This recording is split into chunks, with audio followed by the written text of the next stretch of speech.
Sir दूसरा प्रश्न इस पर कि क्या आप जो पार्टी के कृपा पात्र होकर के चुनाव मैदान में आना चाहेंगे या जनता की आवाज बनकर?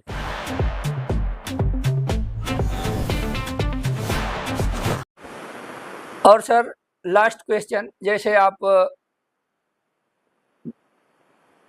प्रधान प्रतिनिधि के तौर पर भी अपनी भूमिका 10 वर्षों तक निभा चुके हैं, ये 5 वर्ष पूरा इधर भी हो गया, इससे पहले भी आप 5 वर्ष इस भूमिका को निभाए थे और इस समय आप हमें लगता है प्रशासक के रूप में भी आपकी टीम नियुक्त की गई है।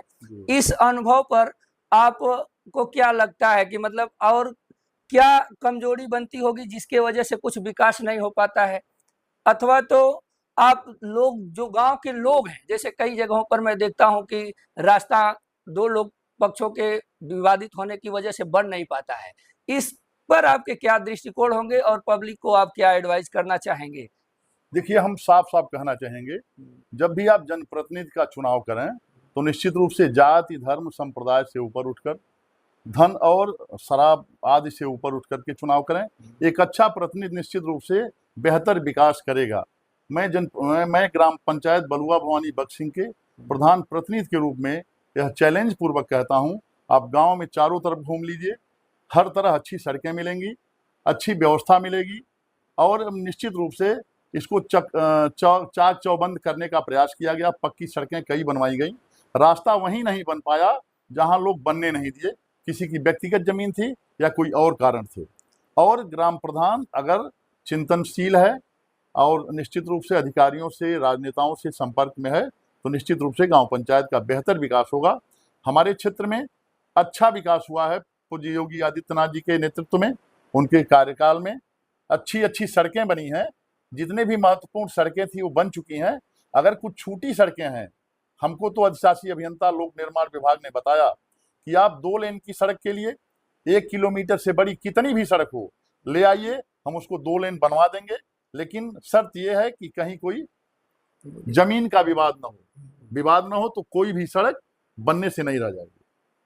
और आगे सर, जैसे कि आप मान लीजिए शिक्षा जगत से जुड़े हुए हैं, तो जो उच्च शिक्षा नीति है, जो मतलब ग्रेजुएशन लेवल के विद्यार्थियों का मतलब गिरावट क्लास अटेंड करने में, काफ़ी लोग आप महसूस कर रहे होंगे कि बच्चे जितना नाम लिखाते हैं उतना उपस्थित नहीं हो पाते हैं अथवा उसमें इंटरेस्ट उनका नहीं रह जाता है। इसमें आपको क्या लगता है, क्या कमजोरी है कि लोग मतलब विद्यार्थी पढ़ने से बाज आते हैं अथवा क्लास नहीं अटेंड करना चाहते? देखिए, शिक्षा का व्यवसायीकरण हो गया है। लोग उच्च शिक्षा से भग रहे हैं और तुरंत उनको धन अर्जन की आवश्यकता पड़ रही है। ऐसे में जो डिग्री कोर्स हुए बीए और एमए, इसमें थोड़ा रुझान बच्चों का कम हुआ है, जो निश्चित रूप से चिंतनशील है। शिक्षा अगर नहीं है तो हम समाज का या व्यक्तिगत या सामूहिक विकास नहीं कर सकते।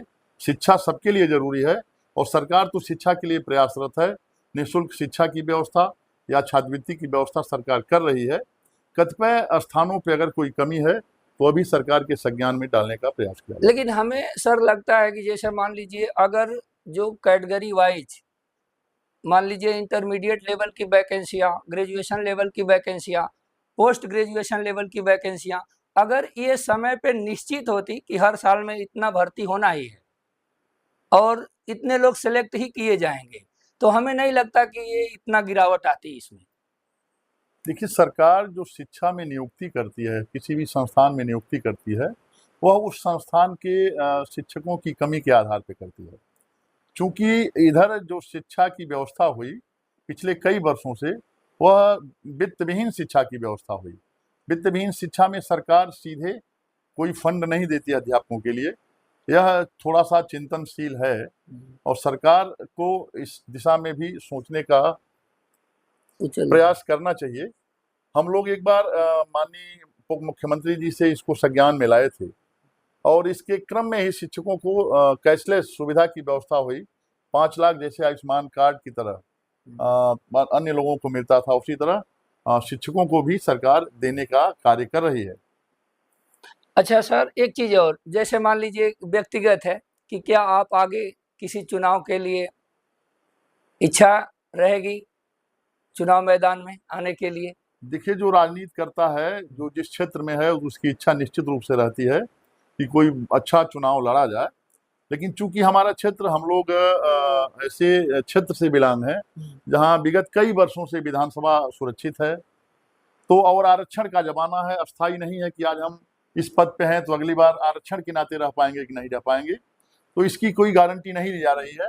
वैसे हमारी पार्टी, भारतीय जनता पार्टी का जो निर्देश होगा, जो दिशा निर्देश होगा, उसके अनुसार फिर हम मैदान में आएंगे। सर, दूसरा प्रश्न इस पर कि क्या आप जो पार्टी के कृपा पात्र होकर के चुनाव मैदान में आना चाहेंगे या जनता की आवाज बन करके? देखिए, जब हम राजनीति करते हैं, जब हम किसी भी पार्टी में कार्यकर्ता बन के रहते हैं, तो मुझे पार्टी का आदेश निर्देश तो मानना ही है। हम जनता ऐसे सीधे हमसे कहेगी भी नहीं, और जवाबदेही चूंकि जनता की है, हम जनता के लिए हैं, लेकिन उसके साथ साथ हम एक संगठन से बने हुए हैं, तो संगठन का